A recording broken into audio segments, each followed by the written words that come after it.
Aula 17. Então, eu quero fazer nessa aula falar um pouco sobre formas quadráticas, como que ela entra no problema. E depois disso, eu vou falar um pouco da história, que dimensões a gente sabe algumas respostas,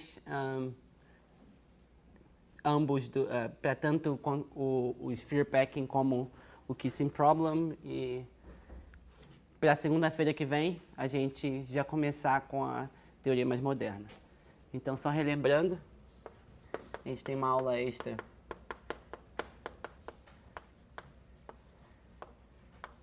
na segunda é dia 4, acho que é dia 4, não é? 4/6, tá? Mesma hora. Outra coisa que eu queria falar é que na aula passada eu segui a prova que eu apresentei, foi seguindo esse paper aqui. Como a prova não ficou completa, né, tinha umas partes que a gente não fez, eu vou dar a referência aqui.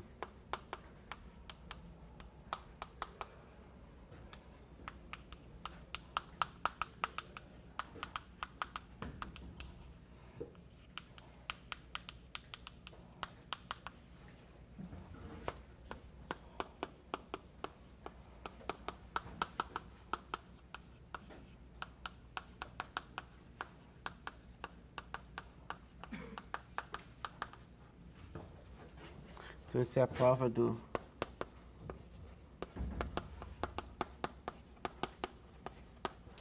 Maihara e saiu no jornal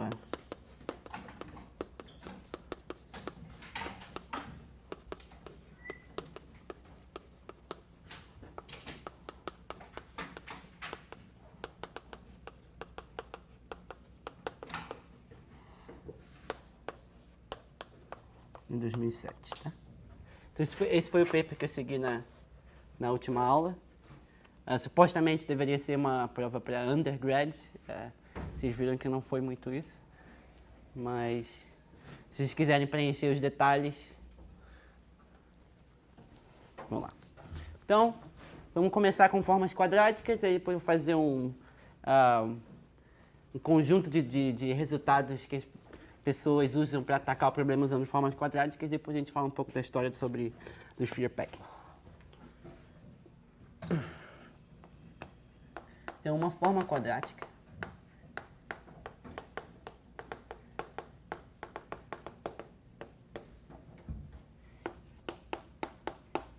Qx vai ser uma coisa dessa forma. X, S, X transposto,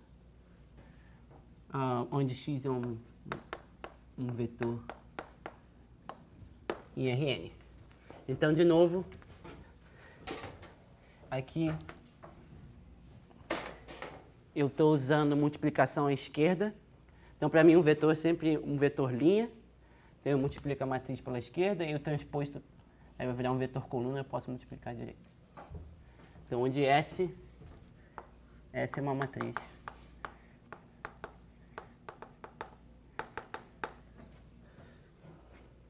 Tá? A gente diz que Q é positiva semidefinida.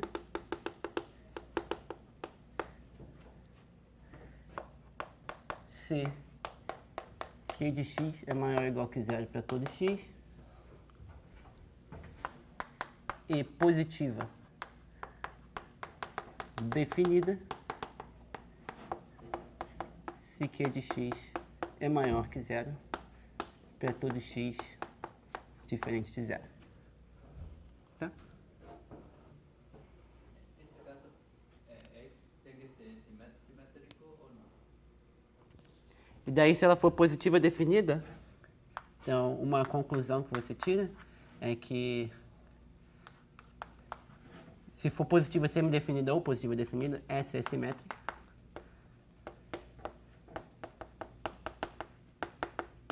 Então, a condição de simetria sai de ser positiva definida. E, portanto, ela vai ter autovalores reais. E, portanto, S vai poder ser escrita como uma matriz O, B, O transposto. Onde O é uma matriz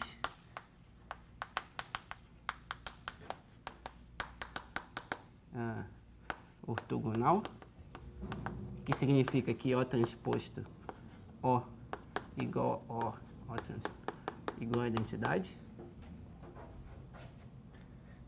E D é uma matriz diagonal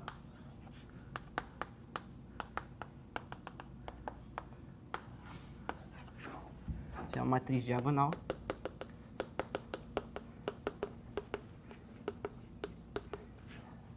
os lambda J vão ser os autovalores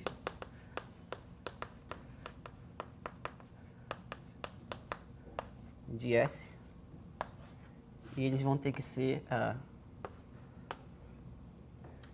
e cada lambda J vai ter que ser maior ou igual que zero. Porque é positiva definida. Ou semi-definida. Algum deles, se for positiva definida, então algum deles vai ter que ser estritamente maior que zero. Não. Todos eles vão ter que ser maior ou igual que zero. Se algum deles for zero, então vai ter algum vetor que não nulo que vai ser zero. Então, se positiva semi-definida, não nula significa que algum deles vai ser positivo. E positiva definida, então todos eles vão ter que ser maiores que zero. Então eu vou lidar só com positivas definidas a partir de agora. Então se Q... Desculpa? Não, esse caso porque S tem que ser simétrico. Se Q é positiva definida, S é automaticamente simétrica.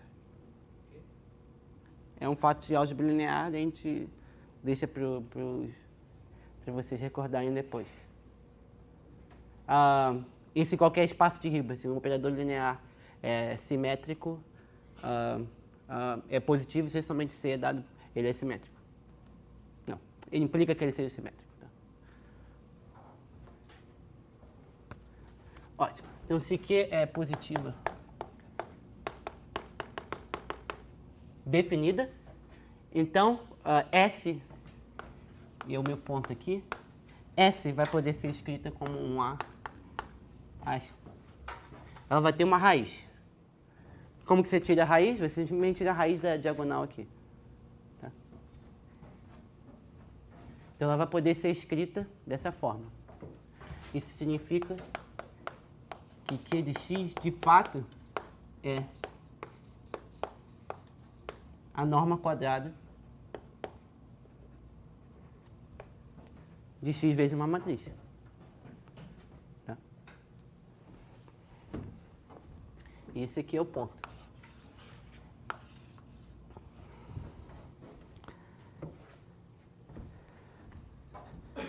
Então a gente diz que o discriminante, vamos definir aqui o discriminante da matriz. Discriminante ou discriminante?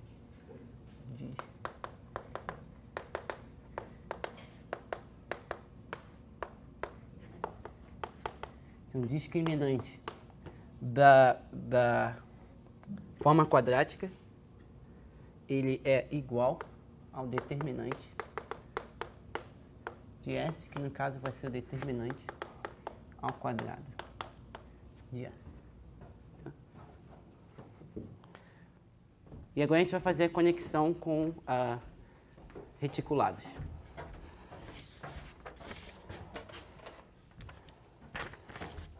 Então, suponha agora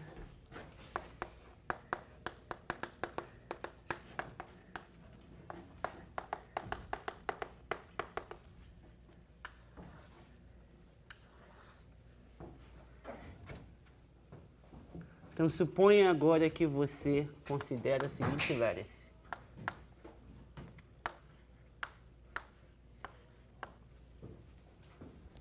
Você tem o seu lattice e você tem o Zn vezes essa matriz A.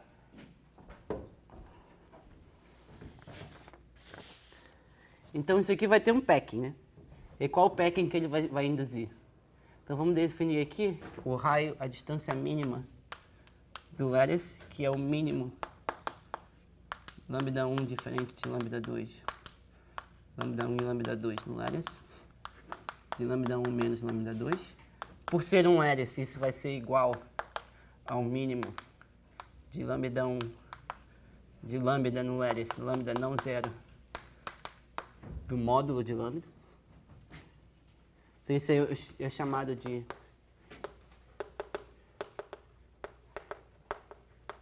mínimo norma, distância mínima do hélice. E daí você gera um packing da seguinte forma.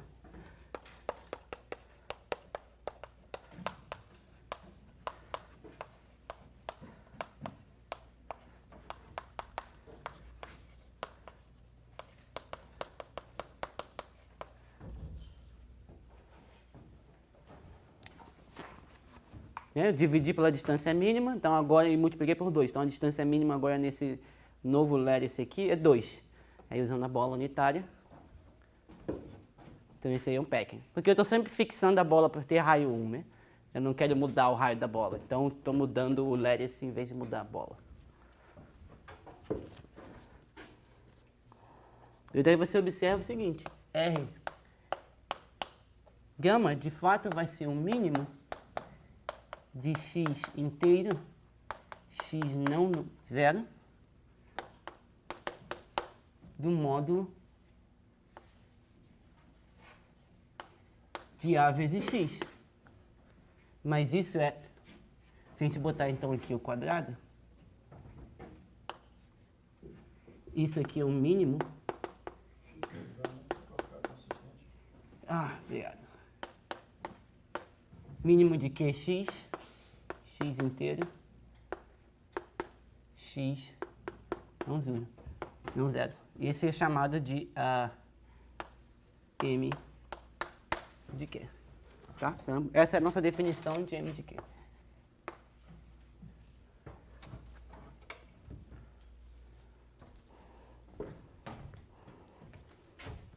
Então agora a gente já tem tudo. A gente tem discriminante e a gente tem o M de Q. Agora a gente pode transformar o problema do sphere packing num problema de matrizes.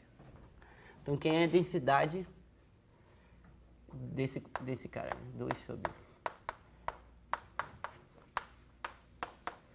Isso vai ser o volume da bola dividido pelo determinante do reticulado. E se você fizer a conta, vai dar exatamente...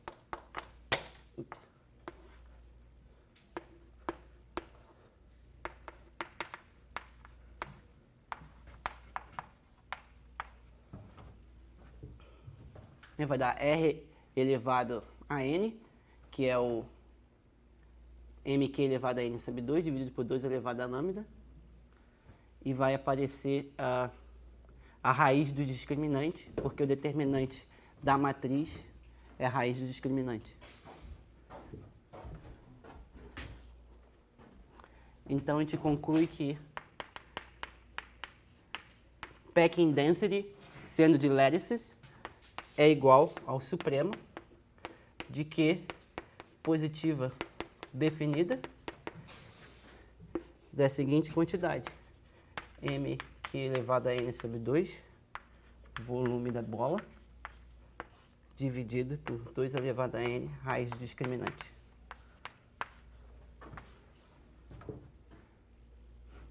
Exatamente esse lado aqui.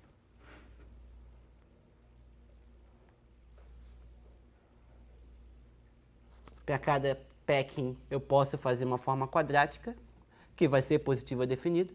Para cada forma positiva definida eu tenho um packing. Os problemas são equivalentes. Então eu acabei de converter o lattice, então esse aqui é o lattice, lembra, né? Esse aqui é o que eu denoto só por lattice. Acabei de converter o problema num problema analítico, ou algébrico, se você quiser. Então, a ideia é tentar resolver o problema usando isso. Agora virou um problema de matrizes. Aí vamos definir aqui, que é chamada de Hermite constant.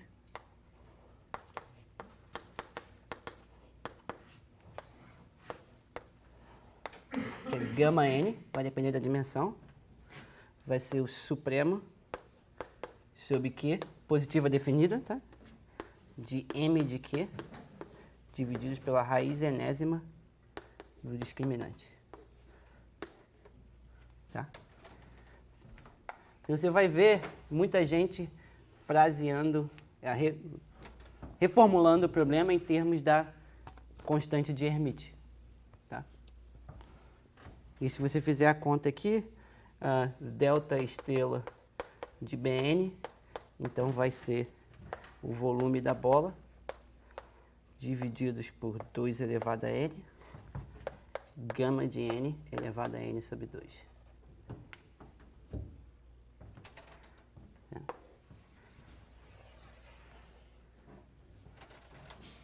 Tá? Então a gente vai ver depois isso, mas quem lembra, quem já viu as Linear Programming Functions, esse aqui é exatamente o termo que aparece na frente, é que parece o raio elevado a N. Eu estou levando a N sobre 2, então o gama vai ser proporcional ao raio ao quadrado. Então por isso, por exemplo, gama em dimensão 8 vai dar 2, gama em dimensão 4 vai dar 4. Tá, mas a gente vai ver isso depois. Ótimo. Alguma pergunta? Então eu só estou tentando refrasear o problema e acabei de transformar ele num problema de matrizes. Então essa aula vai ser uma aula muito legal, porque nessa aula eu não vou provar nada. Eu só vou dar vários resultados de como a gente tenta abordar esse problema. Vou definir duas coisas primeiro, né? Dizemos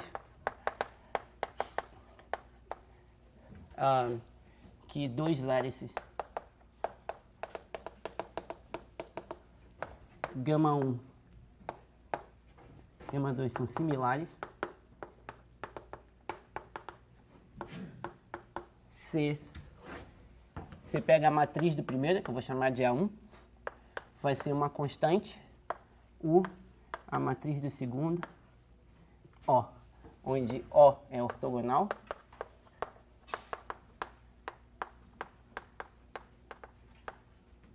e U é unimodular. Tá?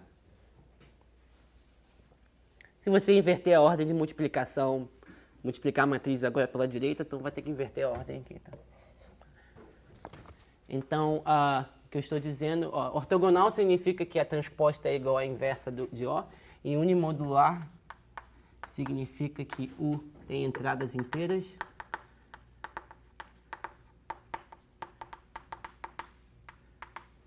e o determinante de U é mais ou menos 1. Isso é equivalente a dizer que U tem uma inversa e a inversa também é inteira. Tá? É um probleminha, é muito difícil de fazer, mas uma vez que você sabe um certo teorema é fácil, mas eu não vou dizer o nome do teorema.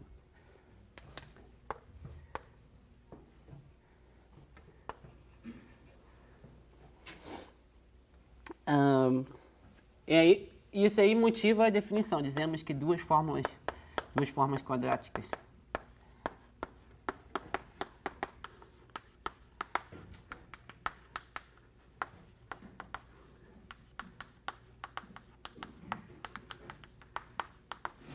positivas definidas. Agora eu vou começar a abreviar palavras, senão vou ter que escrever isso toda hora. Q igual a Q2. Se a matriz, então Q1, vamos dizer que J vai ser XSJ XT, né? Então S1 vai ser U, S2, qual é a ordem certa? O transposto é isso. E o unimodular.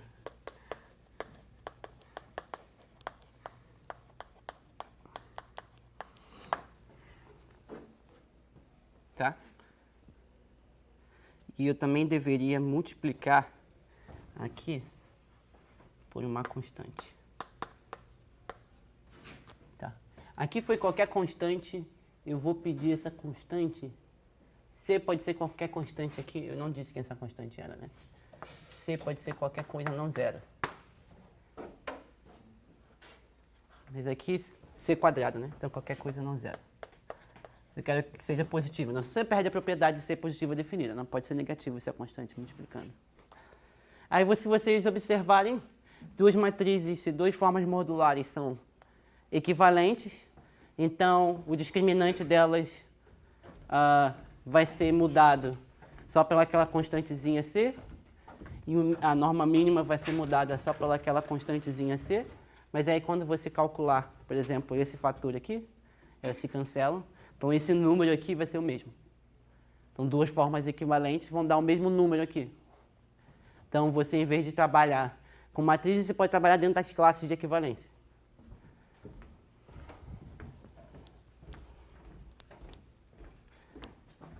O que acontece é que tem certas classificações de matrizes que reduzem essas classes de equivalência para um número finito. E aí você pode, por exemplo, as matrizes que minimizam aquela quantidade vão ser sempre um número finito em qualquer dimensão. E aí você pode tentar achar uma classe um pouco maior e mostrar, achar todos os elementos dessa classe e classificar aqueles que são extremos para aquela quantidade. Então essa é uma das técnicas, tentar achar classes de matrizes que vão conter todas as formas que vão ser chamadas formas extremais para aquilo. Então vamos definir isso. Bora? Aí vamos falar de algumas reduções que as pessoas usam. Ótimo. Então, uma forma quadrática positiva definida que é dita extremal se maximiza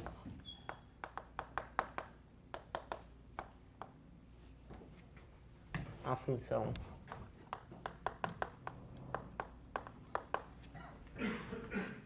que mapeia em Q em MQ.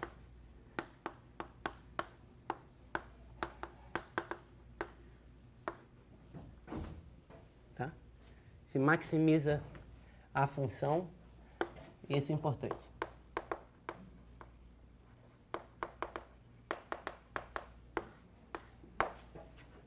Tá? Tem uma certa disparidade aí, tá? Às vezes você vê lugares que dizem que maximiza localmente, outros lugares dizem que é só um ponto crítico da função. Temos um pouco cuidado, tá? Eu vou dizer, na minha definição vai ser maximiza aquela função ali, pelo menos localmente. E aí que é o sentido local, você tem que usar nesse sentido local aqui, né? Tem uma forma modular. Você tem uma forma modular. Você tem uma forma quadrática e uma outra classe de equivalência próxima e aí maximiza localmente. Tá. Então imagina como se fosse, você tem uma função de um parâmetro das formas modulares, aí você deriva no ponto t0, que é aquela forma especial, é sempre zero e a segunda derivada é maior ou igual. Maximizar, então menor ou igual que zero. Pensa dessa forma. Tá? Ótimo. Vamos definir uma redução. Vou explicar duas ou três reduções. Então, LSM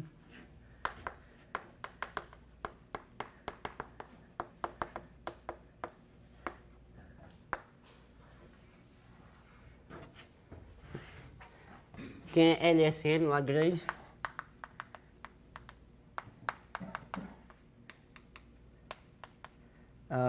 É o Sieber e o M, claro, né? Você vai sempre ver esse cara aqui. Minkowski. Reduce form. Então, dizemos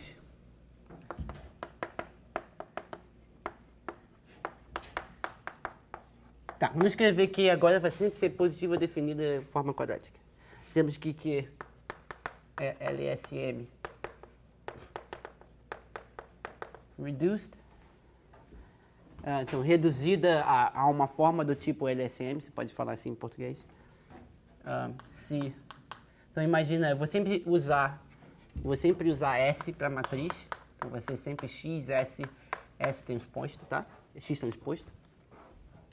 S vai ser meu símbolo para uma matriz de uma forma quadrática arbitrária. Se A, S11 não é muito...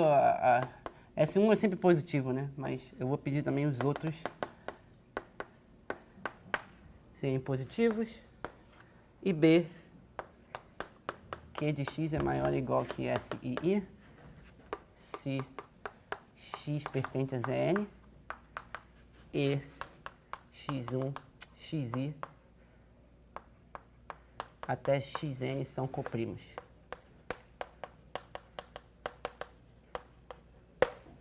Tá? Não existe um inteiro que divide todos eles simultaneamente.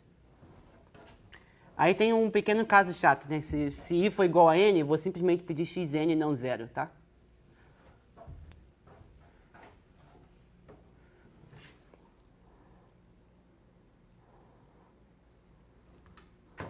E tá. Então aí você observa o seguinte, que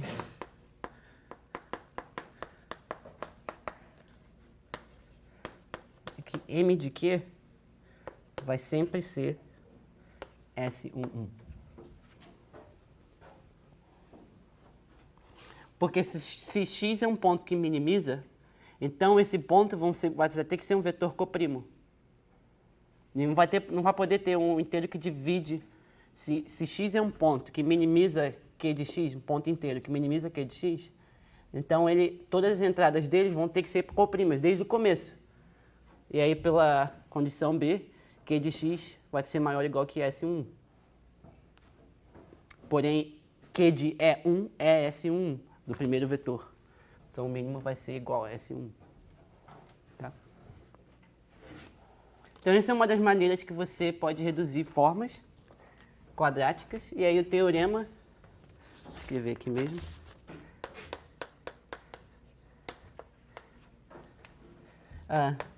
Toda Q é equivalente a uma Q1 LSM reduzida. Então,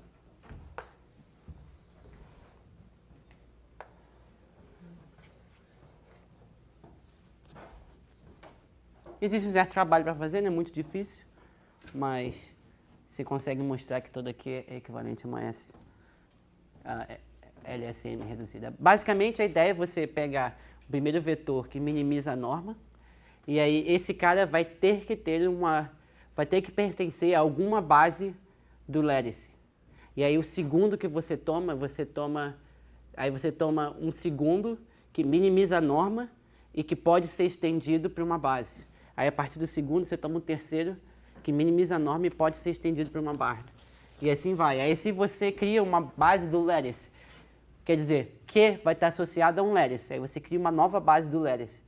Aí essa nova base do lattice vai induzir uma nova matriz, que vai ser uma nova forma quadrática que vai ser equivalente a essa. E essa norma vai satisfazer, essa nova forma quadrática vai satisfazer isso aqui. Então a ideia é você não brincar aqui, você ir para o lattice, criar uma nova base lá e depois voltar e ver que a nova forma quadrática satisfaz isso. Tá? Essa é mais ou menos a ideia do teorema. Esse aqui eu vou botar como nos problemas, né? Vou botar o passo a passo. A lista de problemas está um pouco desatualizada ainda, que eu tive muitas coisas para fazer, mas eu vou, sem falta, atualizar esse fim de semana e vai aparecer lá uns 15 a 20 problemas.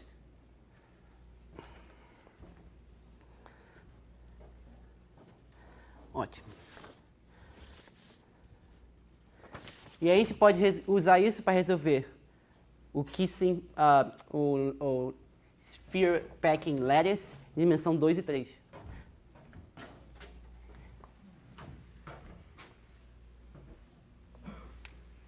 Essa não é muito útil para dimensões muito grandes, ela não te dá muita informação ainda, mas para dimensões 2 e 3 ela já é suficiente.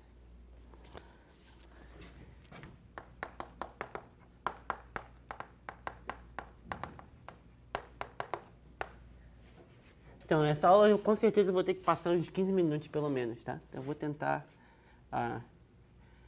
terminar essa parte, explicar um pouco sobre isso, depois passar para uma lista de fatos históricos e que dimensões a gente sabe resolver os problemas, etc. Então, Lagrange mostrou que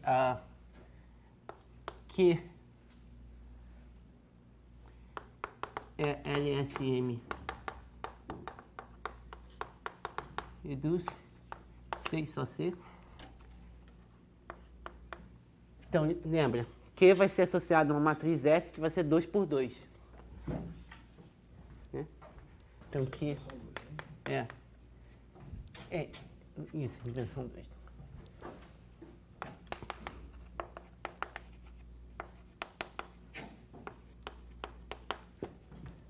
Então, aqui vai ser S11, S12, ela vai ser simétrica, então vai ser S12 de novo e S22. Assim está exposto. Então, C somente C, 0 menor ou igual que 2S12, menor ou igual que S11, menor ou igual que S22. Tá. Ela vai ser LSM reduzida, C somente C a gente tem essas desigualdades.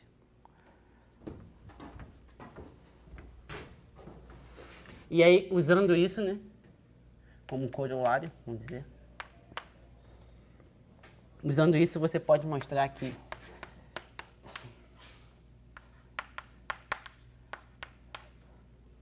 vai ser menor ou igual que raiz de 4 sobre 3. E igualdade vale.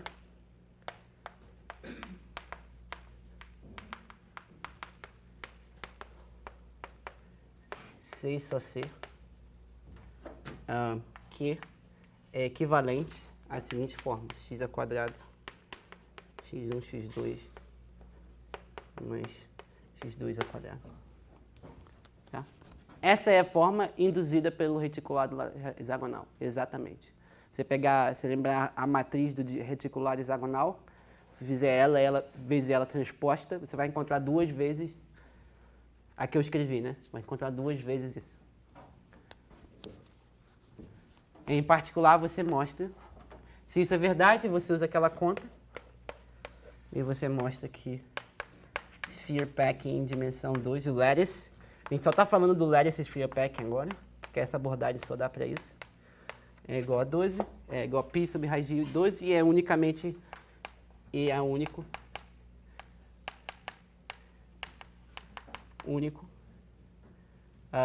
atingido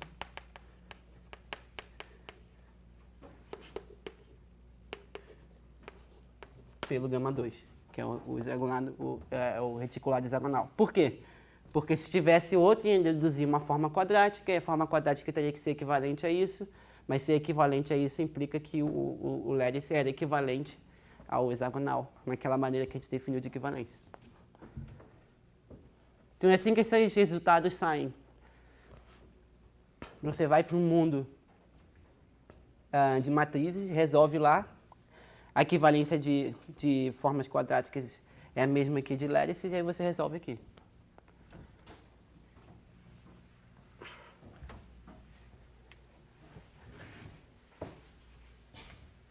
A gente tem o teorema do Gauss. O Gauss, ele fez, eu acho que ele fez um pouquinho diferente, porque essa prova, a partir dessa redução, veio depois. Confesso que eu nunca li o paper original do Gauss. Isso foi em 1840. Então, Gauss mostrou que o gama 3 é igual a 2 elevado a 1/3.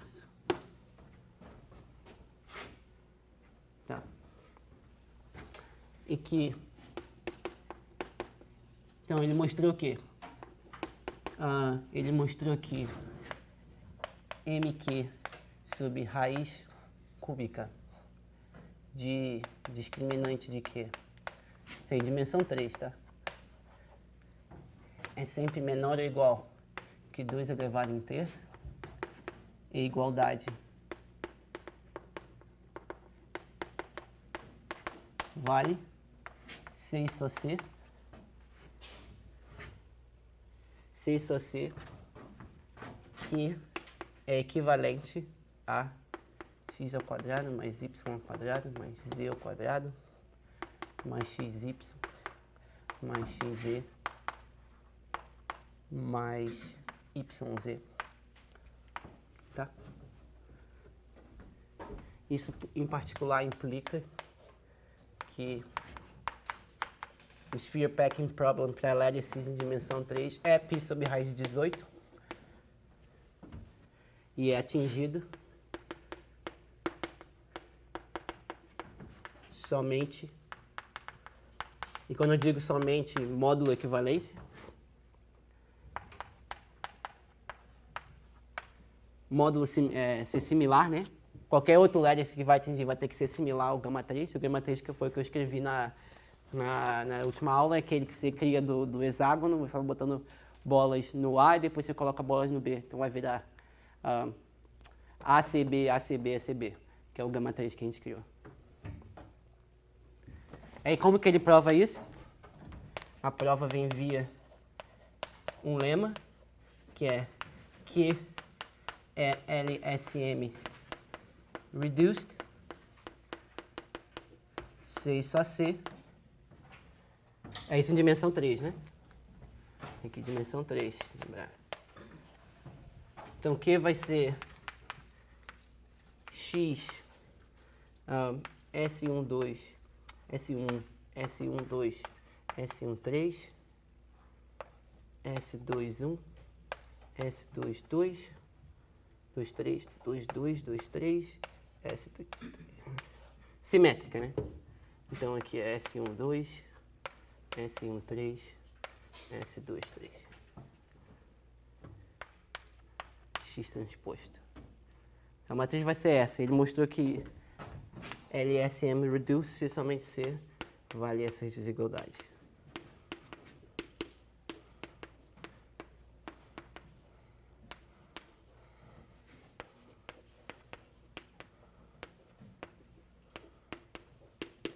Essa aqui já é mais difícil de colocar para exercício.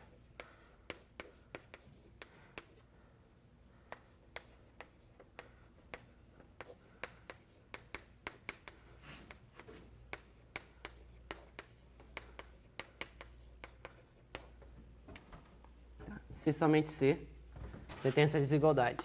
A ideia é você escrever essa função aqui em termos dessas variáveis e aí usar aquele processo. Pega uma variável, anda numa direção e mostra que é monótono, aí você troca essa variável por um valor.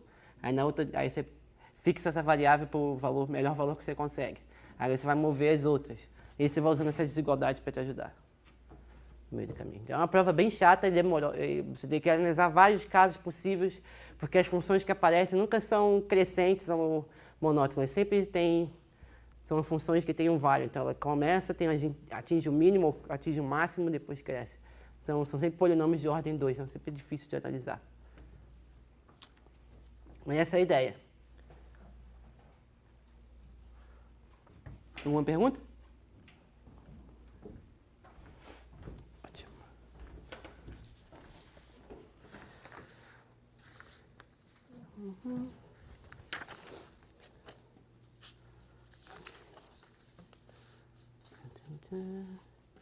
Vamos para a dimensão 4.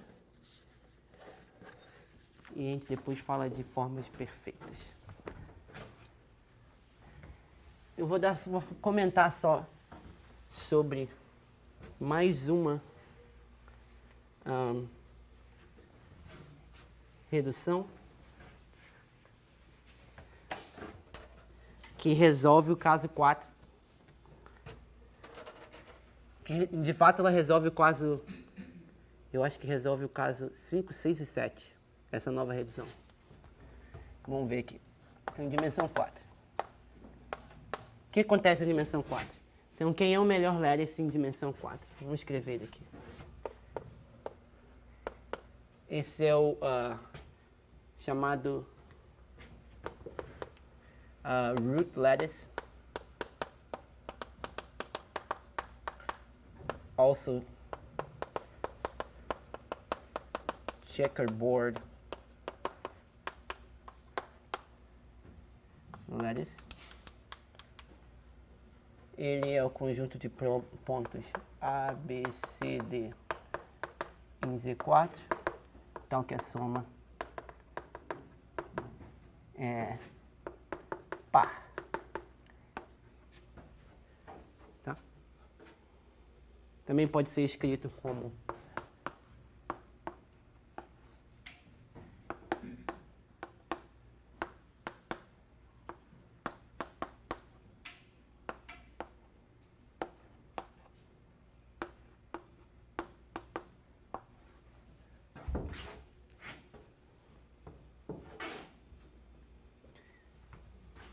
ele tem norma mínima.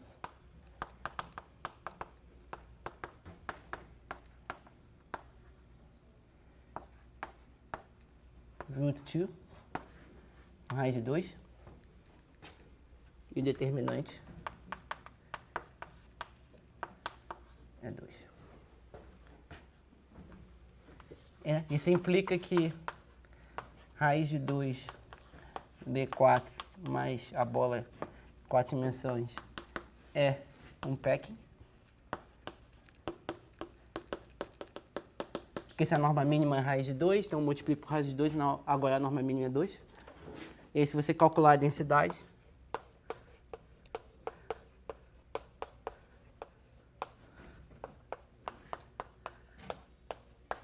π ao quadrado sobre 16. Isso implica que isso, π ao quadrado sobre 16, que delta estrela B4 é maior ou igual que π ao quadrado sobre 16 e que gama 4 é maior ou igual que raiz de 2. Isso. Tá? De fato, eles vão ser iguais a isso. Então, vamos ver.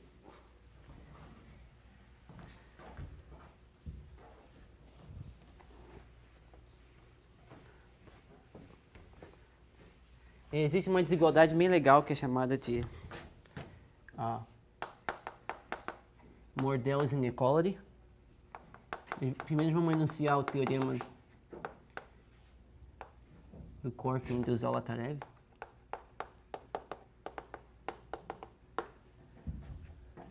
Qual é o teorema dele?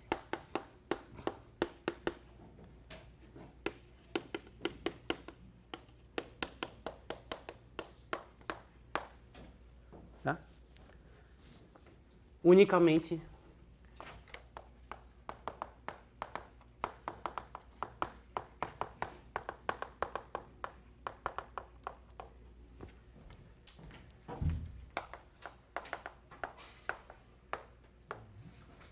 em que sentido?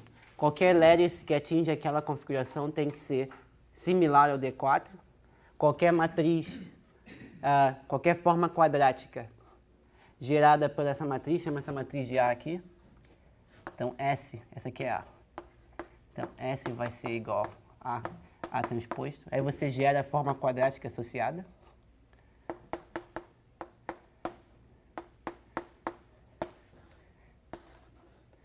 Então, chama isso aqui de, vamos dizer, A4, A4, A4 e AC4. E 4. Então, qualquer matriz vai ter que ser equivalente.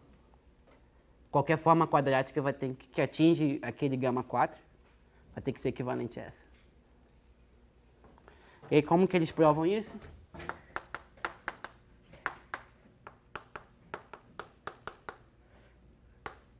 Via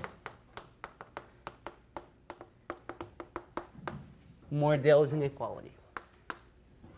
Qual é a desigualdade de Mordell? Gama n é menor ou igual a gama n menos 1.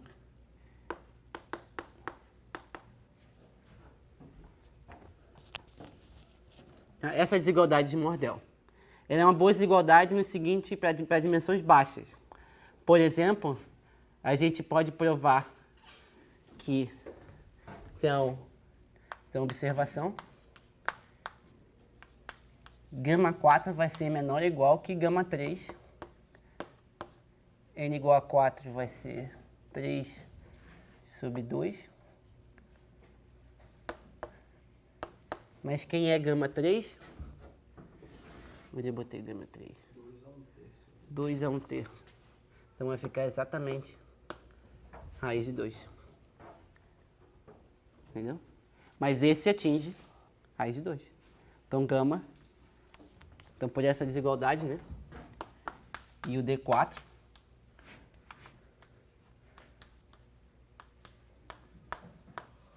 é igual a raiz de 2. A mesma pode ser usada para a dimensão 8 para a dimensão 9. Ou dimensão 7 para a dimensão 8. Você vai ver. Eu vou comentar no fim essas coisas. E aí você prova que em dimensão 4 esse é o melhor packing.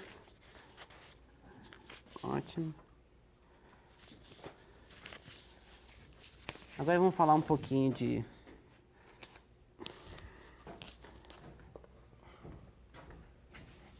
formas perfeitas. A gente vai finalizar aqui. Começar a fazer um pouco da história.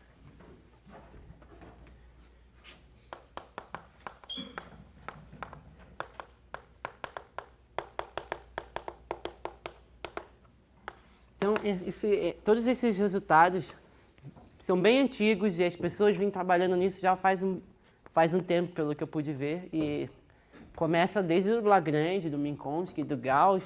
São coisas bem antigas que as pessoas... acho que antigamente era uma coisa muito feita, né? Tinham vários resultados sobre formas quadráticas que na época não se sabia. Hoje a gente meio que descarta, nem olha para eles, né? Mas são coisas difíceis de provar. Então, por exemplo, mostrar esse tipo de coisa que nem o Gauss fez, né? O Lagrange, essas coisas são difíceis. E a ideia é sempre reduzir para o número de casos finitos. E esse aqui é o último que eu vou comentar. Então, dizemos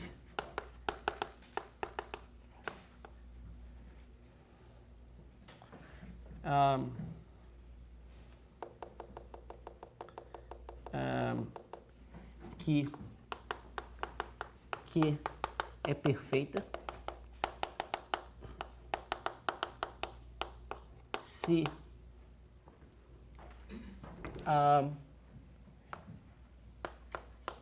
considera esse conjunto que são os pontos que minimizam os pontos de mínimo do MQ que minimizam a norma. Se esse conjunto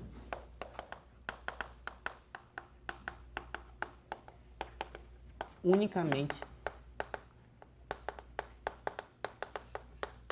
define que, tá? Se a forma é unicamente definida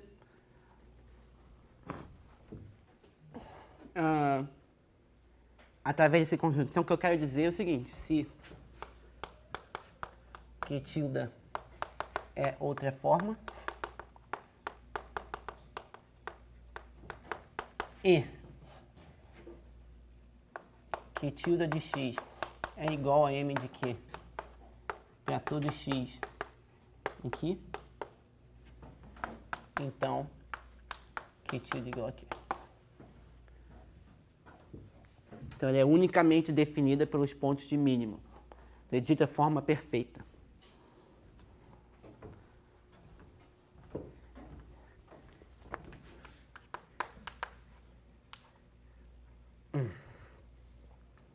E aí a gente tem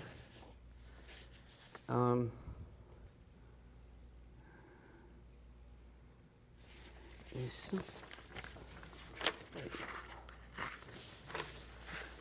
Rapidinho.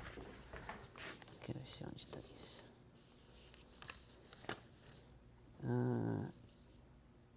Tá, a gente tem o teorema do Voronoi.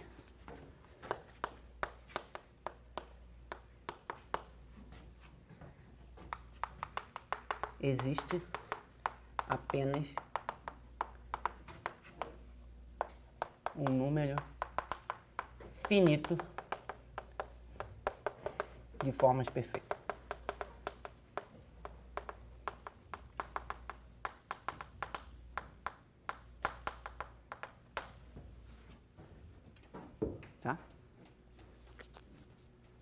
E por que ele estava interessado em fazer isso? Porque a gente tem um outro teorema. Então, quando eu digo número infinito, de novo, considerando as classes de equivalência. Então, existe apenas um número infinito de classes de equivalência de formas perfeitas.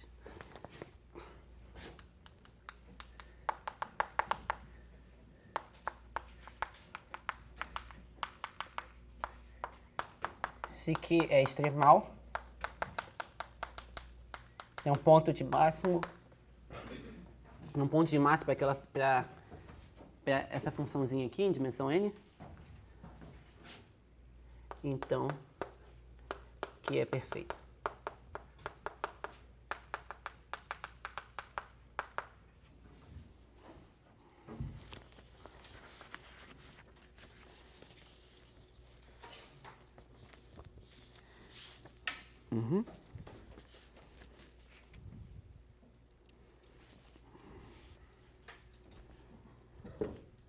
E aí, com isso eles conseguiram resolver o caso de dimensão 5. Eu vou botar aqui um momento.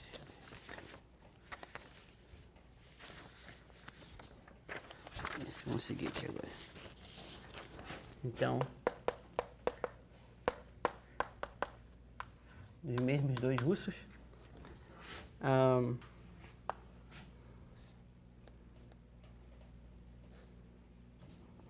Eles provam que delta estrela de B5 é igual a π ao quadrado sobre 15 raiz de 2.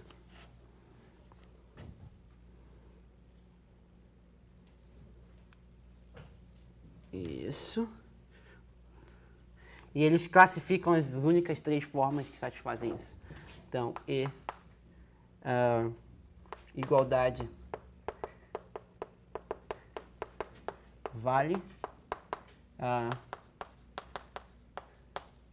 para, quer dizer, gama, no sentido de igualdade, eu vou dizer no sentido de gama. Então, vai ser raiz de 5, raiz quinta de 8. Então, igualdade vale para gama 5, de alguma forma que, se Q é equivalente a 3 formas aqui. O 5, V5, W5. Alguma dessas 3, tá? E quem são essas formas?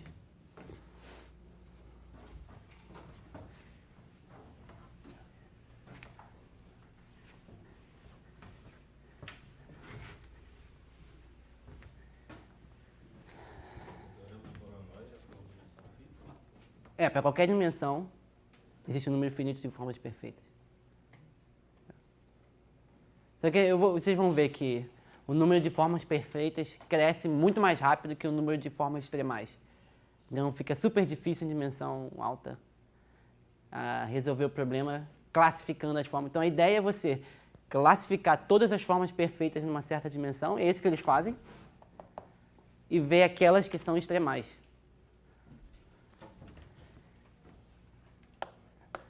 São o 5, dimensão 5.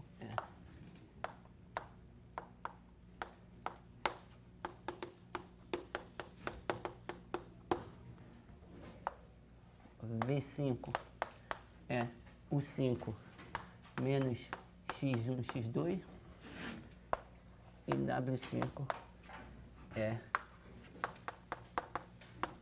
esse carinha estranho aqui. Quando eu digo somatório, eu digo sempre de 1 até 5, tá? X1, xi, a menos que eu coloque uma exceção.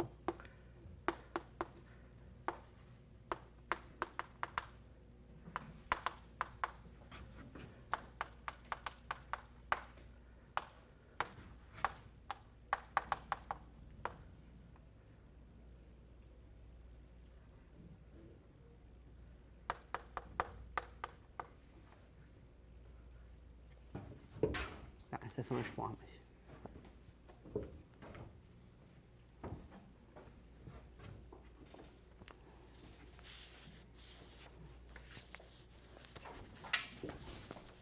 Ótimo. Quase lá para a gente começar a fazer uma revisão dos resultados.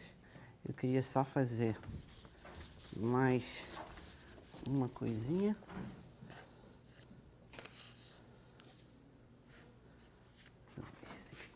depois. Existe também o que é chamado de KZ reduction. E o Corkin e o Zolotarev também criaram uma certa redução de formas quadráticas, que nem o LSM, só que é diferente deles. Vamos botar isso aqui como...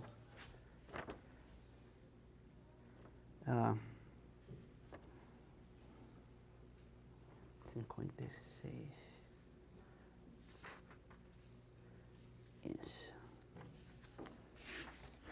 Vamos botar isso aqui. Então, existe o que é chamada de KZ reduced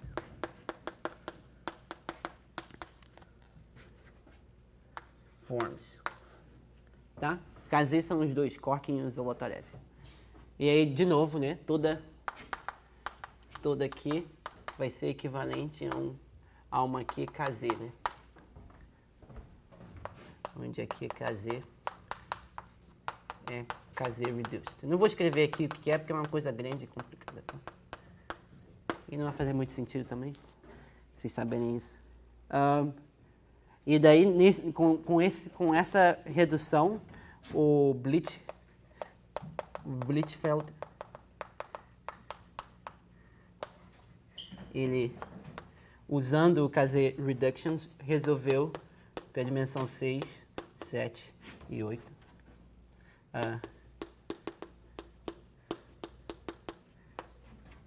O delta estrela de Bn e o gama n. Tá? Então, eles desenvolveram uma redução na época desses artigos, e toda a forma quadrática era KZ reduzida, e aí o Blichfeld depois usou essa redução para resolver o problema em dimensão 6, 7 e 8. Então é sabido a solução até a dimensão 8 do Sphere Packing Problem para lattices. Tá? E agora vamos falar só mais uma conexão e a gente entra na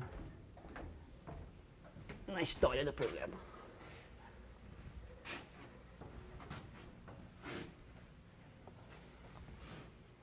Então você pode se perguntar, beleza, a gente está resolvendo o Sphere Packing e, pô, mas eu gosto do problema dos beijos. Me amarro no nome e quero resolver o problema dos beijos. Tá, beleza, você pode resolver também. Então,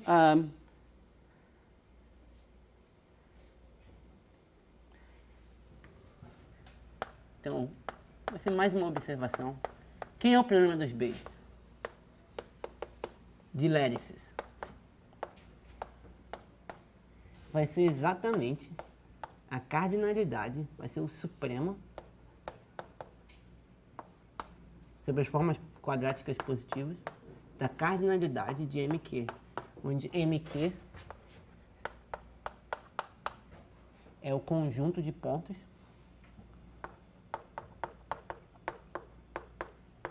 que atinge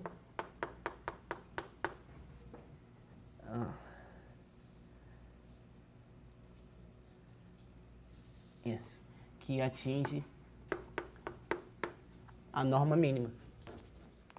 Tá? Se você pega o conjunto de pontos que atinge a norma mínima, eles vão estar dentro de um reticulado.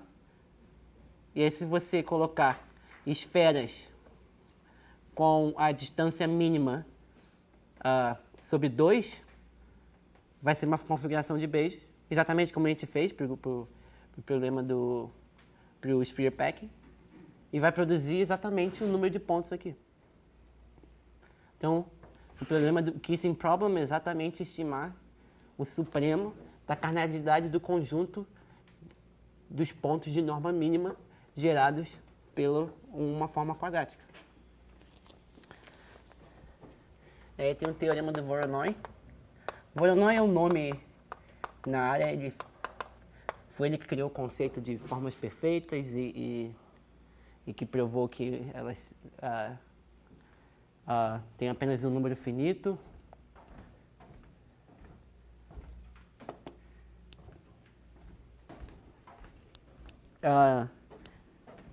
Acho que o Voronoi não chega a provar que toda forma extremal é perfeita, mas ele meio que já sabia disso, Mas aí a prova certinha foi feita pelo Korkin Zolotorev. Então ele mostra o seguinte, ele mostra que para tudo aqui, forma positiva definida, existe uma Q-estrela perfeita,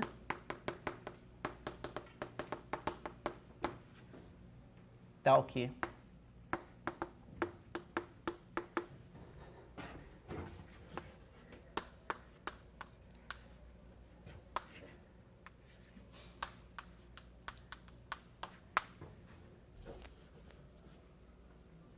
beleza? Então, se isso é verdade, em particular, né, você vai implicar que o kissing problem para a lattice em dimensão n vai ser o sup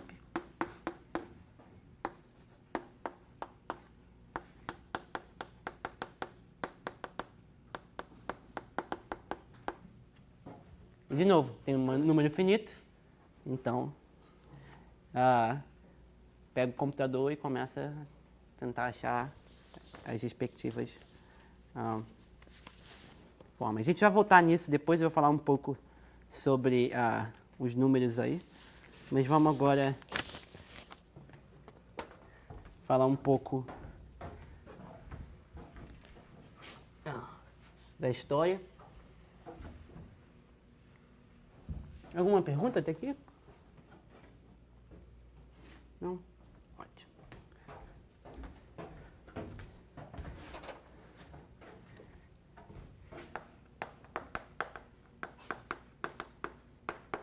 História tem acento? Ou não mais?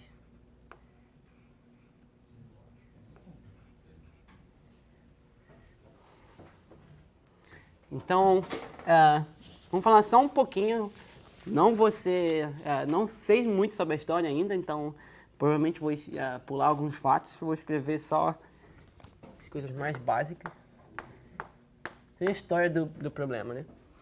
Por que eu estou fazendo a história do problema agora? Porque a próxima aula vai ser começando os Linear Programming Bounds. Então vai ser a história depois de 2003 ou 2003 ou 2001. O paper do Cohen e Elkins. 2003, vamos dizer. Vai ser a história do Sphere Packing Problem depois de 2003.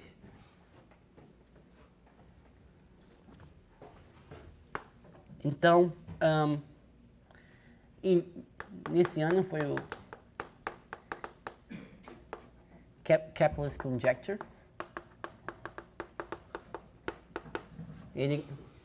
Ele conjecturou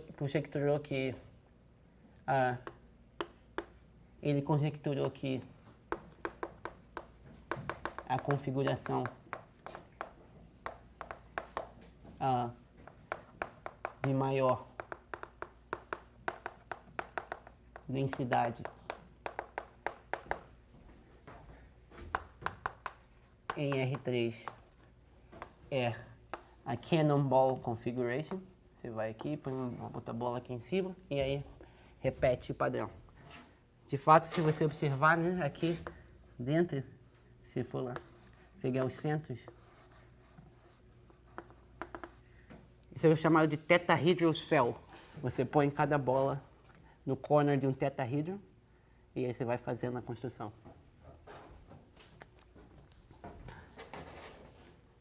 Então isso foi conjecturado em 1611. A solução só foi nos anos 90. Não, isso, nos anos 90. Foi. Isso. 3 séculos depois. Foi nos anos 90, de 1990. Nos anos 90 como normalmente diz, né? Não nos anos 90 de 1600, é claro.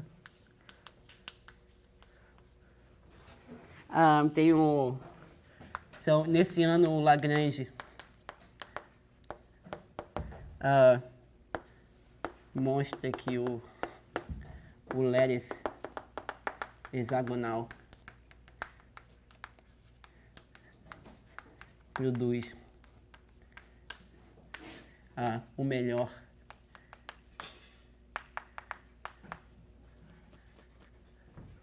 melhor lattice sphere packing.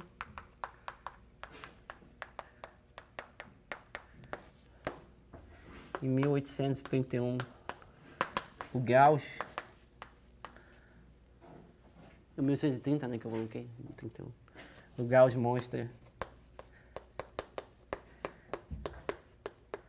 que o Cannonball, de certa forma, resolvendo a Kepler's Conjecture, mas só para lattices,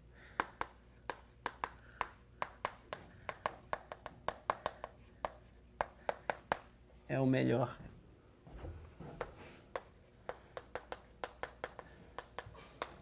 entre os lattice packings.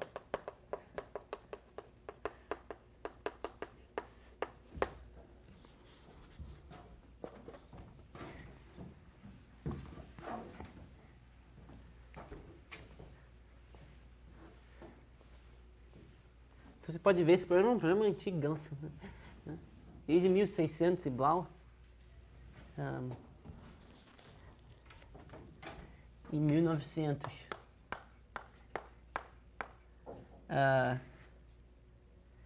Em 1900, o Hilbert coloca a Kepler's Conjecture. Então,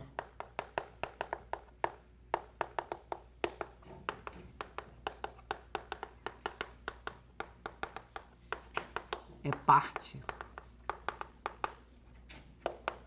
do 18º problema.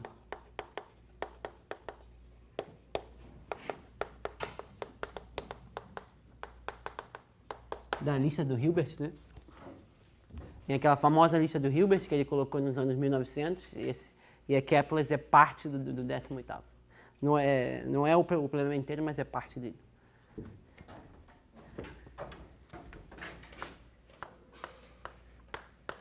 Em 53, o Toth sugere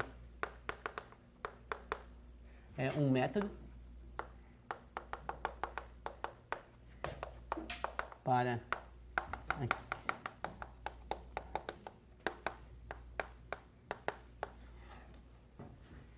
e o método era o método de checar um número finito, então, de checar apenas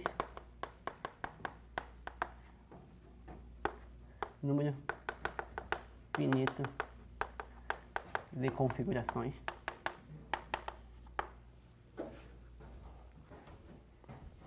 Então ele embola um método para você reduzir.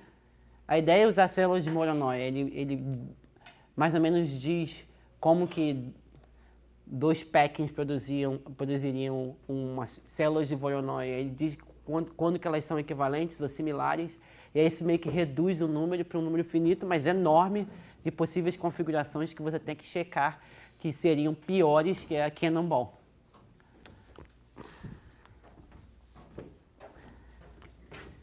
E aí, em 1900,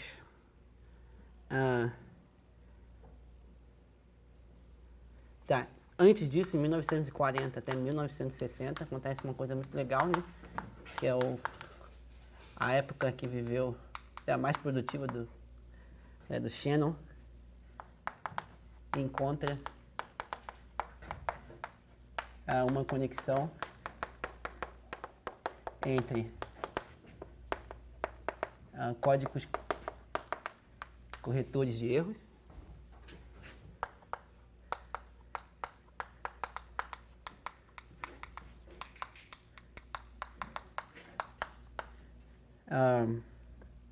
para canais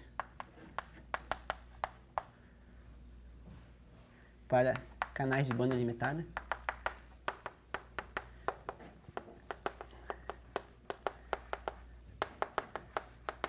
De fato, só funciona se for um canal que tem que é chamado Gaussian White Noise, que é tipo, se você vai ter um erro, mas o erro é meio que homogêneo, não tem nenhuma direção pré-determinada, acontece meio que aleatoriamente.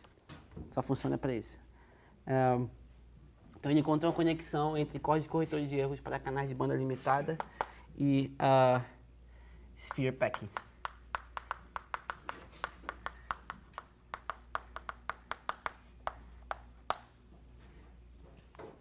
Então, se você imagina um espaço Rn sendo um número enorme. Um vetor no Rn você pode encarar como se fosse um código. Imagina que você vai escolher vetores especiais no Rn, tal que para qualquer... Sei lá, você tem nossos vetores no Rn. Cada vetor representa um código. Então, sei lá, um vídeo vai ser um ponto no espaço. Aí você tem um certo vídeo, aí você codifica ele por um ponto no seu packing. E aí você manda essa informação por um canal. Essa informação vai sofrer algum distúrbio, então ela vai gerar um erro. Então, o seu ponto inicial vai para alguma direção. Você vai parar aqui. E aí o cara que está lendo isso, ele quer decodificar isso. Então, ele quer descobrir qual foi o ponto de onde você mandou. Ele quer descobrir esse. Então, se você coloca os pontos numa certa distribuição no espaço bem legal, e o raio aqui vai depender da sua estimativa de quando isso pode errar. Qual é o erro que pode, no máximo, acontecer. Então, você vai esperar que, na maioria dos casos, com grande probabilidade, o erro caia dentro da bolinha do packing. Aí você vai poder dizer, tá, esse ponto veio desse. Isso é bem vago explicando a conexão, tá? A conexão é mais complicadinha. Tem os argumentos probabilísticos aqui, porque você não sabe qual é a direção do erro, então você vai botar uma probabilidade de onde o erro vai acontecer, etc. Por isso que eu falei Gaussian White Noise, porque o erro vai ser de uma distribuição normal, etc. E por aí vai.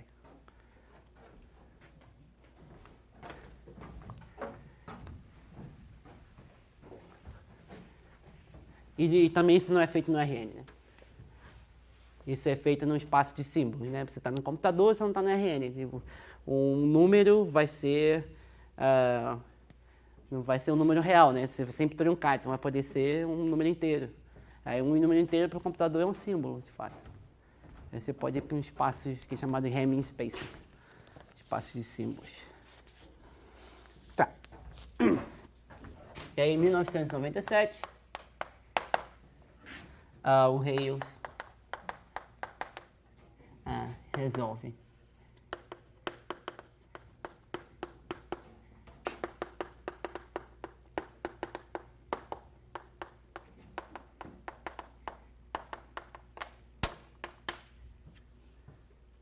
E aí, como que ele fez a solução?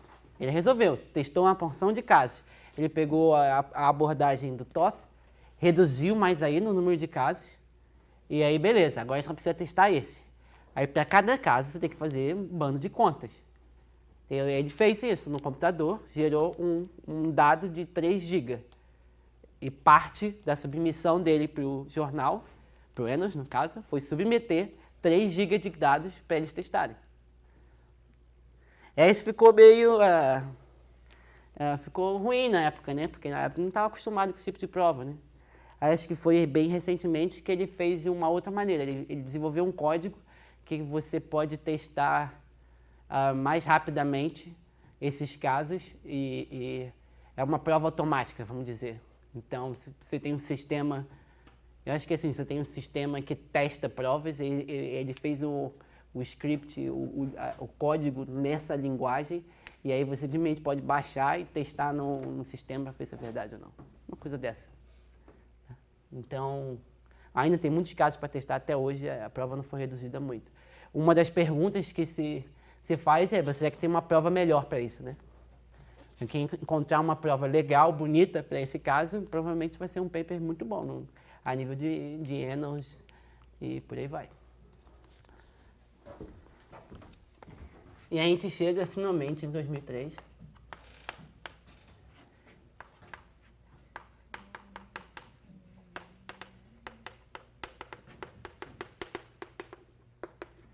No Cohen e no Elkins paper, onde eles criam uma maneira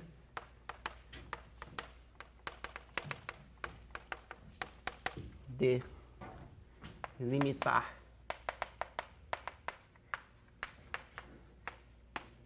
por cima por funções especiais usando funções especiais. E esses são chamados de Linear Programming Bounds, or Linear Programming Functions.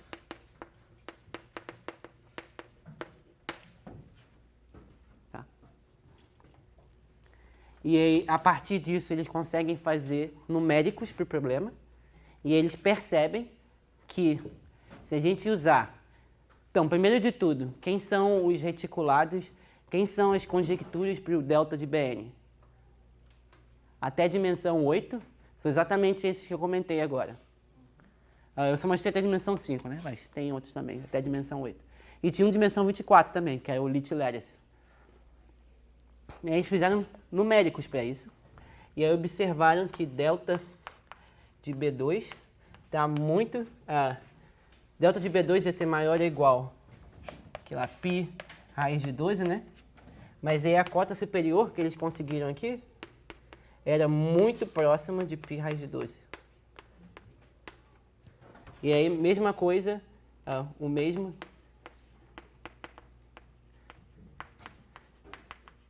para a dimensão 8 e 24. Eles desenvolveram uma cota superior e aí viram que numericamente a cota superior... Então, a cota superior deles que eles desenvolveram, é possível fazer um approach numérico. Então, você consegue gerar umas funções especiais no computador, essas funções, aí você aplica o bound e aí vê quanto você consegue. Aí eles viram que estavam conseguindo chegar muito perto de π sub raiz de 12. E em dimensão 8 também, em dimensão 24, eles estavam conseguindo chegar muito perto dos conjecturados lattice para a dimensão 8 e 24, o E8 e o E24.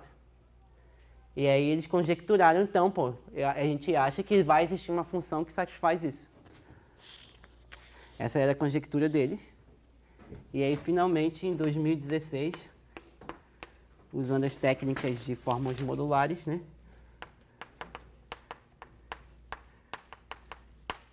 A técnica com fórmulas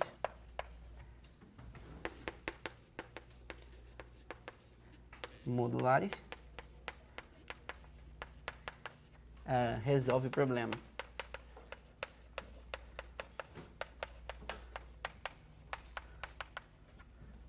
Para n igual a 8 e 24. Então, n igual a 8 foi ela que fez. Ela apresentou o paper numa conferência. E aí, na conferência, ela já estava com uma ideia para fazer n 24, mas não estava fechando de jeito nenhum. E aí, outros 4 caras na conferência, os 4 maiores caras na área, se juntaram. E ali mesmo, durante uma semana, eles resolveram o problema em dimensão 24. Então, ela já tinha uma ideia, mas não fechava. Basicamente, a ideia dela era dividir de uma certa forma modular, mas aí não estava funcionando de jeito nenhum, e aí alguém teve a brilhante ideia de dividir pelo quadrado da forma modular e acabou funcionando. Esse é um pouco que eu sei da história, né? O resto você vai ter que perguntar para os caras. Pronto, essa é a história. Esse aqui vai ser o objetivo final, entender a construção dela e como isso interage com os novos princípios da incerteza que foram descobertos mais recentemente e qual é a relação deles. Aí eu vou explicar também um pouquinho do meu trabalho com o Cone. Então, por exemplo, o Cone, o Henry Cone, foi um dos caras que fez a dimensão 24 e a gente tem um trabalho recente para a dimensão 12 que é relacionado ao sphere packing, e eu vou tentar explicar esses problemas também. De fato, o que eu vou tentar fazer é resolver esses problemas aqui via os princípios da incerteza. Então, eu vou tentar resolver os primeiros princípios da incerteza, depois eu vou resolver usando eles o sphere packing. Eu vou fazer na direção que não foi a histórica, vamos dizer. Ótimo. Agora, vou fazer, para fechar, mais uns 10, 15 minutos a gente fecha. Eu quero fazer uma lista de tudo que a gente sabe até agora das principais coisas que a gente sabe até agora e dos packings que a gente sabe que são extremos, etc. E deixa eu ver se tá aqui. Isso.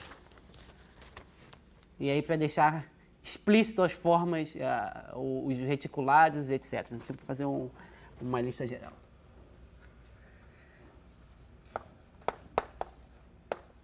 Vamos chamar essa seção de lista. Então vamos começar em dimensão 2. Em dimensão...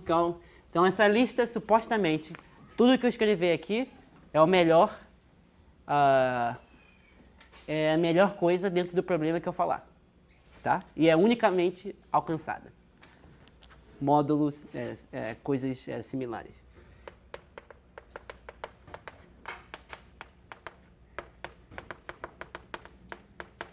Então, o hexagonal lattice aqui, ele resolve o sphere packing.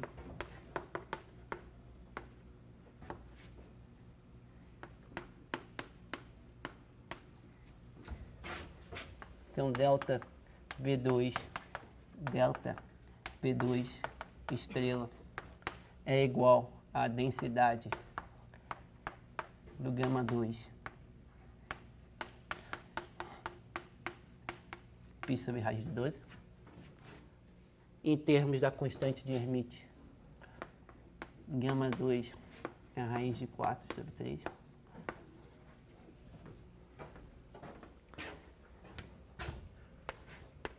N igual a 3, a gente tem o face-centered.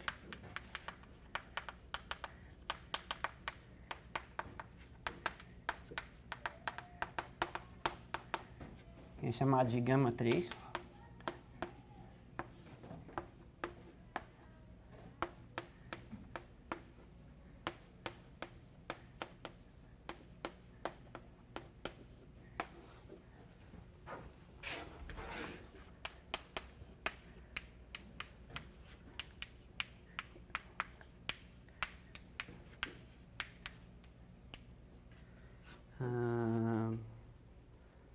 Isso.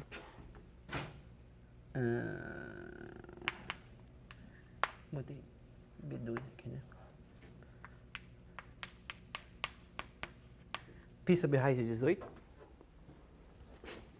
Tem vários outros equivalentes, a gente comentou sobre isso no programa 3. A gente tem o checkerboard, tem o root lattice. Em termos da constante de... É comum sempre escrever a gama como a raiz enésima de alguma coisa. Então, raiz cúbica de 2. Raiz cúbica de 2... Isso. Para n igual a 4 e 5, a gente tem o checkerboard.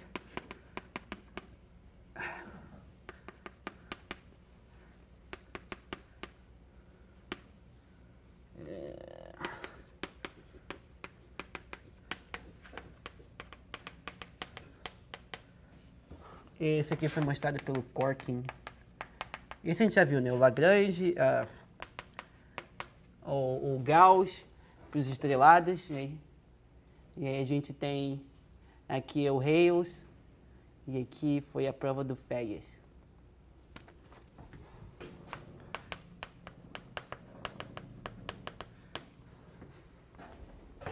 Agora a gente vai escrever tudo estrelado, né? A partir de dimensão 4 começa a ficar complicado. Eu vou escrever quem é o DN.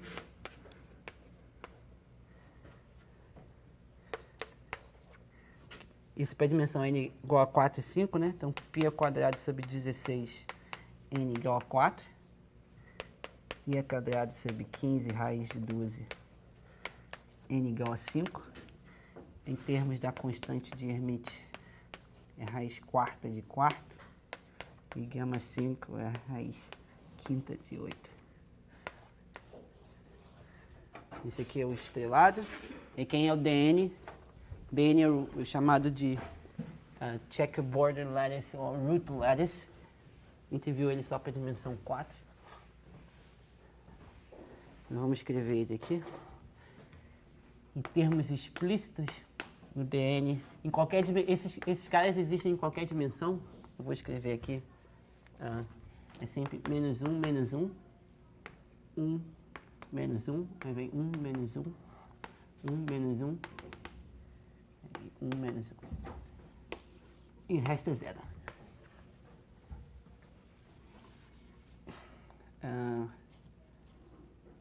Isso.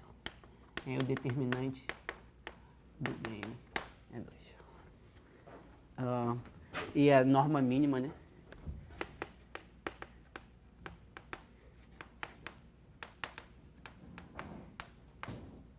Raiz de 2.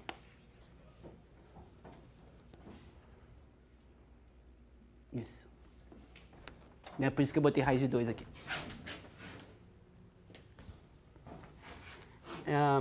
Agora vamos pular para a dimensão 8 e depois a gente desce para a dimensão 7 e 6, tá? Em dimensão 8, a gente tem o E8. Esse cara vai ser importante para a gente. XY, então são todos os XYs são inteiros ou exclusivo. Todos os XYs são inteiros mais meio, tá? Então ou todos são inteiros ou todos estão aqui, mas ainda a soma tem que ser um número par, tá? A soma vai ter que ser um número inteiro e vai ter que ser par. Então isso é o E8. Essas propriedades são elas ficam intactas se você somar e multiplicar por inteiros. Então, é um lattice. O E8. O E8 é autodual. Ele é autodual.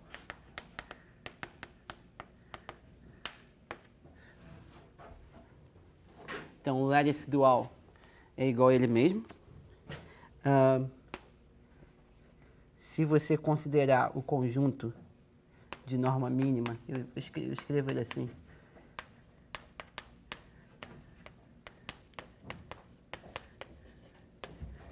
Ele é igual exatamente às raízes de inteiros pares.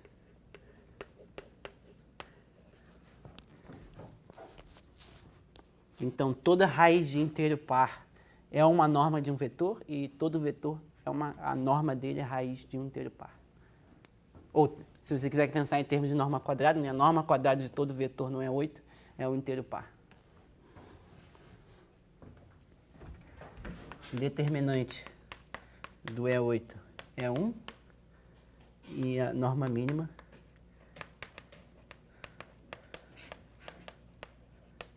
raiz de 2, né? Como vocês podem ver ali.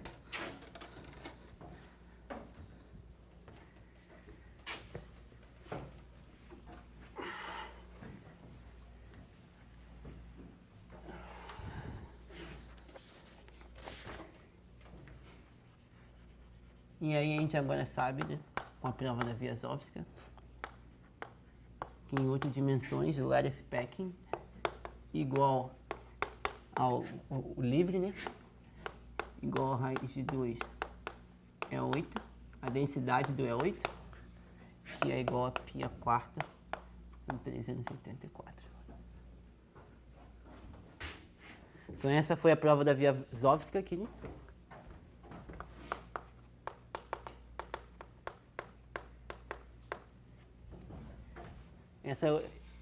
Esse aqui é o Blitzfeld. Já sabia que era melhor lattice. Então seria melhor botar assim.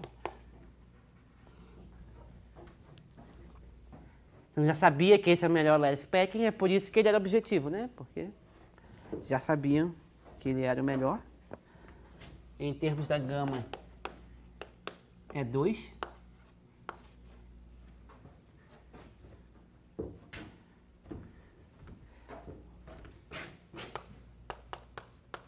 Dimensão 7. A gente tem um E7.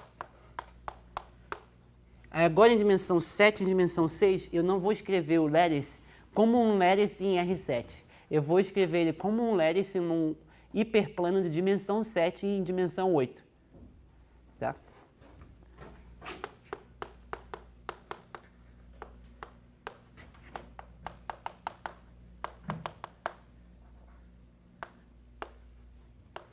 Esse é o E7. Tá? São os vetores do E8 cuja soma é de fato zero. Então isso aqui vai ser Z7 vezes uma matriz. Essa matriz vai ser 7 por 8. Quem é essa matriz? Menos 1, 1. Menos 1, 1.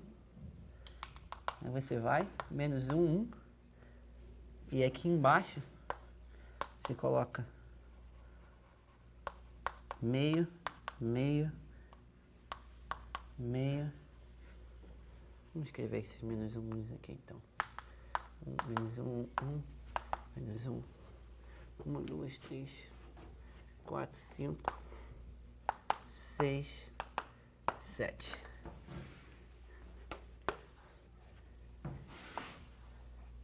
E aqui você coloca meio, meio, meio, meio, menos meio, menos meio, menos meio, menos meio. Tá?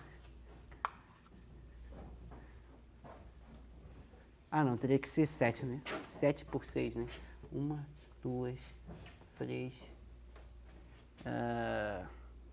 Peraí, estou multiplicando um vetor de tamanho 7. Vai ser 7, né? 1, 2, 3, 4, 5, 6. Não tem esse cara aqui, não.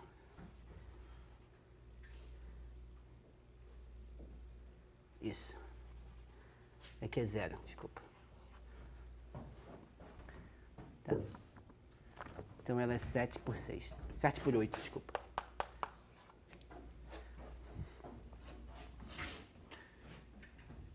Daí em termos de delta, né? Delta estrela de B7 vai ser o delta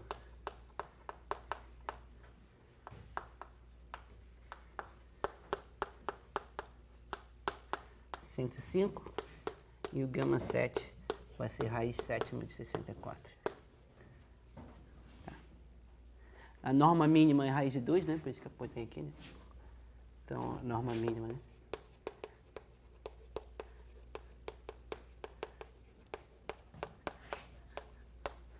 Raiz de 2 e determinante de M transposto é 2. Então, por exemplo, se você quiser gerar a matriz que gera o cara em R7, você tem que pegar o plano, rotacionar. Você vai multiplicar por uma matriz ortogonal pela direita.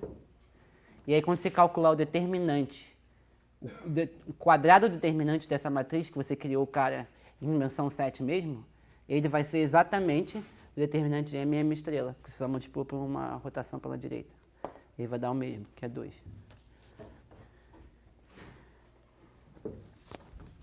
Agora em dimensão 6, e a gente vai para a dimensão 24. E a gente acaba. Em 24 é chamado Lich Lattice. Esse também vai ser um reticulado importante para a gente. É gama 24, chamado de Lich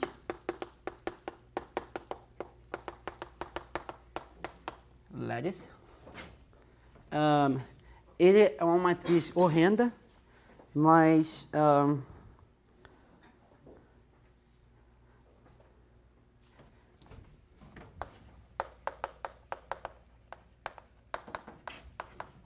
a norma mínima dele é 2 e isso. Raiz de 8M. Isso. Não, a mínima dele é 2, mas o que eu quero falar? E aí o delta estrela. Tá, falar mais antes de falar disso. Ele é autodual.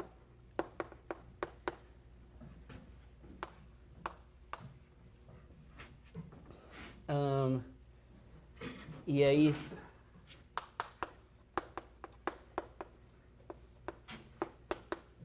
vai ser igual a densidade. A norma mínima dele é 2, né? Então a gente não precisa fazer nada. Π a 12 sobre 12 fatorial. Essa é uma coincidência legal, né? Essa aqui é exatamente o volume da esfera em dimensão 24. Então a densidade coincide com o volume. E aí quem provou isso aqui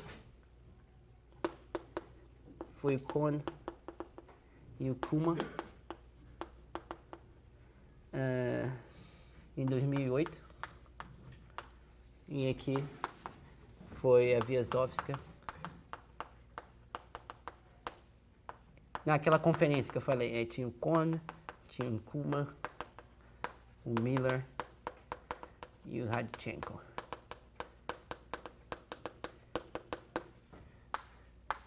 Basicamente todos os nomes do Sphere Packing moderno. Com exceção do Elkins, eu acho que o Elkins não estava nessa conferência. Azar dele. Você está dizendo que é bom ir para conferências? É bom. Ué, minha história nessa área foi numa conferência. Depois eu conto essa história. Mas o que? E outra propriedade bem legal é que se você pegar as normas dos vetores no lit, isso vai dar exatamente raiz de 2L. Tá, o zero aparece, obviamente, né? Porque o zero é um vetor no lit, né? Mas aí pula o raiz de 2. Vai para o raiz de 4.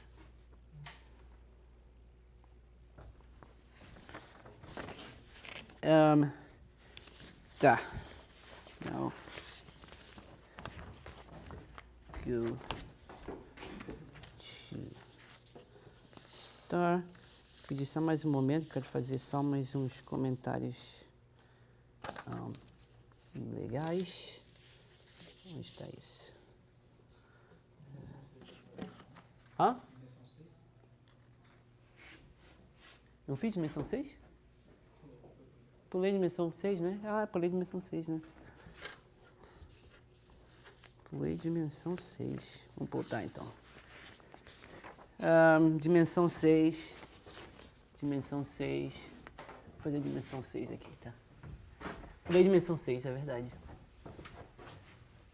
Pulei dimensão 6. N igual a 6. Bom, N igual a 6.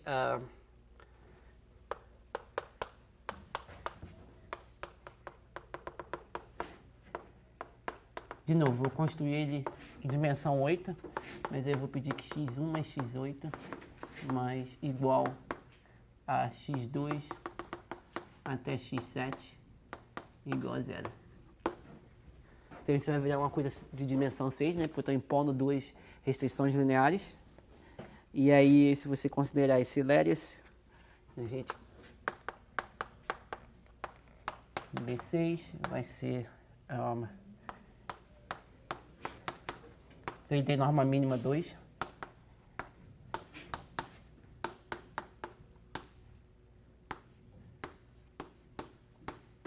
E em termos da constante de Hermite,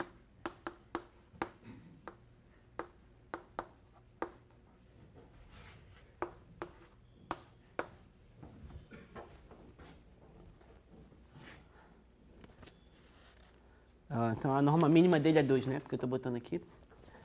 Determinante dele é 3. Para finalizar, eu queria falar um pouquinho do Kissing. Então, por exemplo, duas curiosidades. Em dimensão 25, por exemplo, não tem conjectura. Existe uma conjectura de quem é a melhor dimensão, mas, porém, existem, acho que, 20 e poucos Lérices que não são similares, que atingem a mesma densidade. Dimensão 25. Então, dimensão 25 é tipo um caso perdido. Ou descobrem um Lérice melhor do que esses 20 e poucos, ou vai ter que ser esses 20 e poucos, aí você não vai ter unicidade, vai ser complicado, porque todos os outros, pelo menos o Lérice, tinha unicidade. E aí você tem 20 e poucos Lérices distintos, não são similares em dimensão 25. É um caso meio perdido. Em dimensão 9, a gente vai ver também. Mas com relação Agora, com relação ao kissing, vou fazer uma tabelinha aqui. E o Lattice Specking só é saber nessas dimensões também? Ou tem alguma outra dimensão que você conhece o Lattice Specking? Então, dimensão lattice são só esses que eu apresentei. 12, 16 É, para lattice packing só é dimensão 1 até 8 e 24. e 24. Ao contrário do kissing number. Então, em dimensão 3, né, a gente sabe que é 12, né? Vou botar uma mensagem de dimensão 2, 6, 12, 24, 72, 126. Pulei 6 de novo. Não. Gosto do 6, né? Aqui é 40. Não gosto do 6 por algum motivo.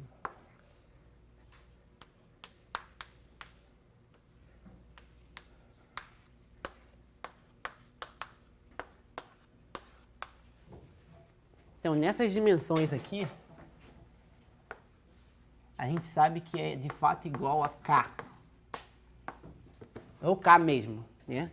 Livre, sem você forçar a lattice. Mas nos outros é lattice. Em dimensão 9, esse é o lattice. Mas existe uma configuração para o livre em dimensão 9 que é maior ou igual que 360. Tá? Esse aqui foi provado pelo Conway e o Sloan. Então você poderia pensar que o kissing é sempre atingido em lattice. A resposta é não. Dimensão maior ele não é atingido. A primeira que vai é dimensão 9.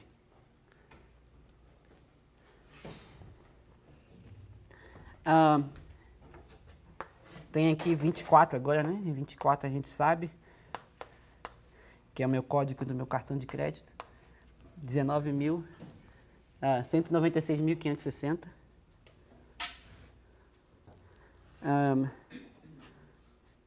Quero fazer só uma lista aqui. Você lembra que eu falei que uma das approach era reduzir para perfect forms?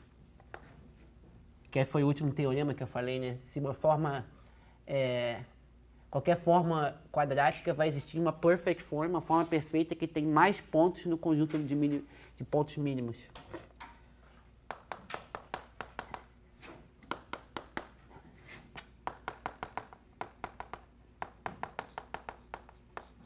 E isso aqui são os máximos locais da quantidade que você quer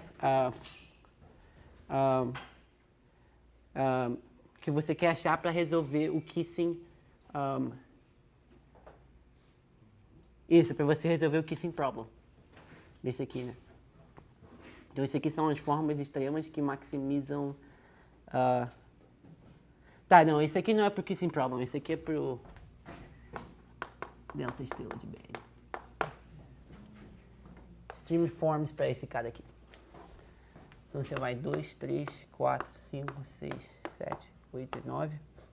Aí você tem uma forma perfeita em dimensão 2, uma forma perfeita em dimensão 3, duas em dimensão 4, 3 em dimensão 5, 7 em dimensão 6, 33 em dimensão 7, 10.916 em dimensão 8 e mais de 5 milhões em dimensão 9.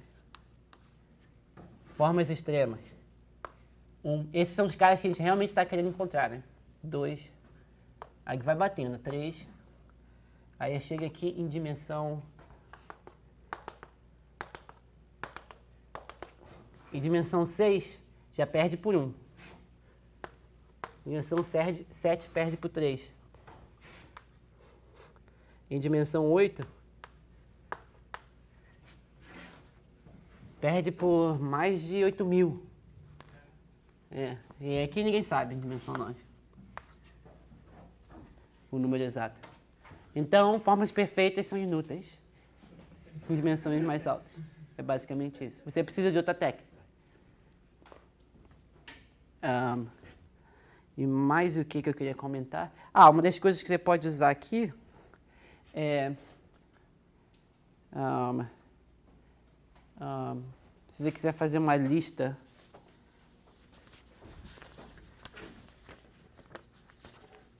acho que eu vou parar por aqui. Então é mais ou menos isso que eu queria comentar. Essa é a lista. A gente basicamente agora vai se focar na dimensão 8 e 24, as técnicas usadas e quais são os outros problemas relacionados com esse que a gente pode tratar com as mesmas técnicas. Então é isso por hoje. Obrigado.